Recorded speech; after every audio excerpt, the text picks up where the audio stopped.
My wife wants to convince me that baby is mine, but I have suspicious. She had a baby recently, 2 weeks ago. My wife started getting really weird with her phone about mid-pregnancy, and she's told me about her coworker who brags about sleeping with a ton of women, including married women, and even bragged about fathering a child and another man unknowingly raising it. I think he's a POS, but I thought my wife was telling me this as a way of conveying how horrible he is. He's the only man she spends any time with other than me, and has a history of this, so I'm assuming the baby is his, but I could be wrong. I don't really care at this point whose it is. I just know it's not mine. Anyways, how I know. I ordered 2 well-known paternity tests leading up to the delivery of the baby and hid them well. I administered and sent them in, and both I used 2 just to remove the chance of a false positive or negative or something like that. Paranoia came back showing the child was not mine. I'm doing my best to keep up a good act and pretend I'm the committed father/husband she thinks I am. I'm so disgusted and resentful though. I feel a strong urge to get ahead of this because I've been divorced before, also cheated on in that marriage. Amazing, I'm kind of numb to it now, and the ex-wife told everyone that I cheated, and that she was the victim, and it turned into a huge mess where most people still don't even believe me, and she told everyone that the screenshots I had proving it were photoshopped/generated, and she generated her own too to make it look like I was sexting some woman who doesn't exist. It's because I gave her the benefit of the doubt and thought she'd be a good person. Instead, she got upset she was caught and immediately told everyone that I cheated instead of her, and then it became her word vs mine. I don't think that will happen here since there's a baby to prove the infidelity, but I still want to be careful. Given the extreme situation in that I've been misled for almost a year, what I really want to ask is, would it be reasonable for me to pull both of our families and best friends over and confront her with witnesses and the paternity tests, divorce papers, and a packed baggie? Just want to make sure nothing is communicated incorrectly to anyone. To be fully honest, I don't care if the attendees think this is immature/petty of me. The reputation sting of miscommunication has hurt me before, and many people who I considered close friends think I cheated on my ex when she cheated on me and won't talk to me ever again. Her family is local, so I think she can stay with them after the event. But at this point, I've had my reputation falsely tarnished once in my life by a really bad person. I don't want it to happen again, and I would be lying if I said I didn't feel the need for her deeds to be labeled. Story 2.my, 27F, partner, 31M, was previously in a relationship with a con woman, and the trauma is still affecting our relationship. My partner, Chris, and I have been together for a year. We are best friends and both feel understood in a way we never have before. We met years ago at a secret concert in our city, but didn't exchange numbers. About a year ago, I got on Tinder after extricating myself from an emotionally abusive relationship, and we matched. We talked for a month and a half, but when we finally met up, we completely fell for each other. We're both pretty introspective, open people, and we talked a lot about a lot. I know quite a bit about his exes, which I think is valuable when getting to know someone. In 2018, he met a woman, Paige, and she moved in with him after maybe 5 months. He's always been pretty quick to move in with others, a pattern I have broken. He said she would lie about really strange things, would ask him for money all the time. She didn't really have a consistent job, and was paranoid about his best friend/roommate. One example was they were at a nearby beach on a dock, and he walked away to go to the bathroom, and when he came back, she said that some people had come up to her and tried to convince her to come with them for no real reason. She told him terrible things about her home life growing up, which he later found out from her mom were all a lie. She said she didn't trust Chris' best friend and asked him to put up security cameras in their room to make sure he didn't steal her jewelry. She quickly turned these security cameras into a sexual game, asking him to tilt them toward the bed so they could record things. He also said quite a few times that she would bring up new things that she wanted to try in bed that he was not into, but she would pressure him, and he would agree to try it because he thought that was what he needed to do to satisfy his partner's needs.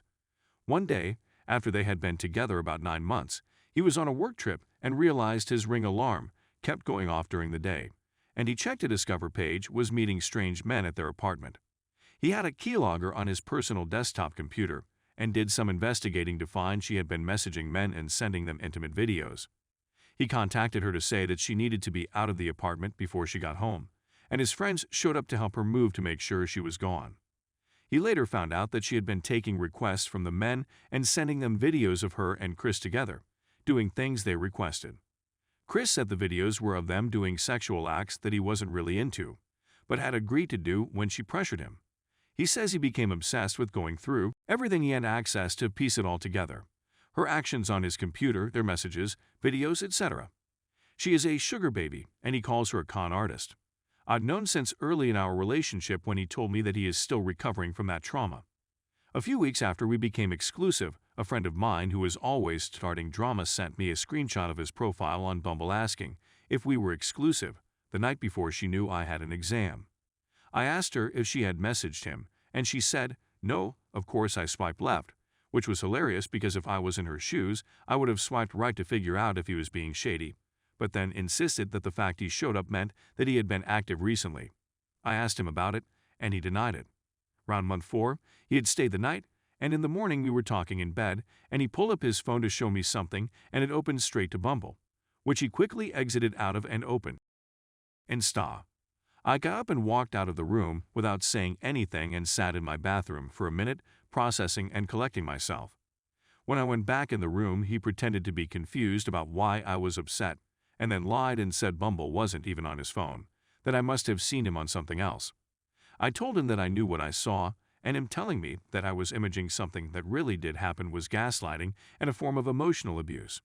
He eventually admitted that he had realized that morning that his initial messages with Paige were still on his Bumble account, and he was looking through them. He tried to give me his phone passcodes so I could look through his phone and see he wasn't lying, but I looked away and told him I didn't want to look at his phone, but it would take some work to repair my trust.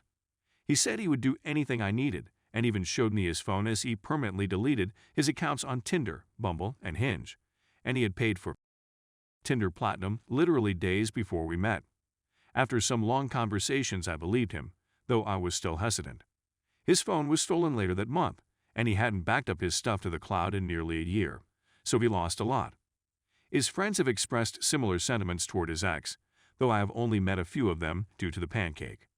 Recently, we were laying in bed playing with our phones, and I asked him to tell me some nice things about his exes, because I felt like I only knew negatives. I told him that I know he liked them for some reason. They were a part of his past, and I wanted to know more about his past. He showed me pictures of his exes that were still saved on Snapchat as we talked, but when he got to Paige, he was like, I can't think of anything nice, because it was all fake.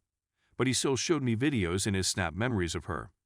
We watched full Snapchat-length videos of her singing in the passenger seat of his car, rollerblading behind him in a park, and giggling with him in their bathroom while in lingerie. She really is gorgeous. He had mentioned offhand earlier in the night that when he got his new phone, he discovered that after he backed up his phone to the last iCloud backup, his entire text conversation with her was loaded. He said it as if it was an unpleasant thing for him to look through. He pulled up the conversation to show me and scrolled up a few times to illustrate what he was talking about, and all I saw from it was a from him, and in a text a scroll or two in the past, it's over from her to him. I asked him about it, and he said that he had been pretty toxic and petty toward her after the relationship blew up. Then he told me that his best friend/ex-roommate had recently found her on Instagram. She started going by her middle name after they broke up, and then I learned he had Insta-stalked her and found that she went to the only gym in the city that he doesn't have a membership to. He does some personal training. Since then, he has mentioned a few specific things he learned from her Insta, indicating he spent more than just a minute going through it all. He said he wanted to go to the gym to see her face when she saw him, hoping she would feel uncomfortable seeing him. At first my reaction was do it, but I definitely didn't think it through the moment. He mentioned it again a few days later, and I said I wasn't sure I was okay with him doing that. He asked me what changed since I seemed to be all for it a few days ago. I told him that it wasn't that I didn't trust him, but because trauma manifests in different ways, and I wasn't sure that seeing her again would be healthy for him, especially if things didn't turn out the way he had hoped. I gave the example of what if she saw him and didn't have a reaction at all, as in glanced at him and continued on with her workout, as if she had just happened to glance at a complete stranger, and as she really was such a great liar that wouldn't really be outside of the realm of expected behavior. He said he appreciated my concern for his well-being. He is my biggest fan, and I absolutely adore him.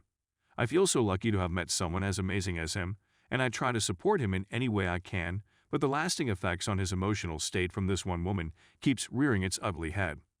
We are both neurodivergent, both have ADHD diagnoses, but he believes he is on the spectrum, and I think I may be as well. And I'm seeing a therapist on occasion when I'm not too busy with school, and I've encouraged him to as well. But he has not yet taken any steps toward finding one.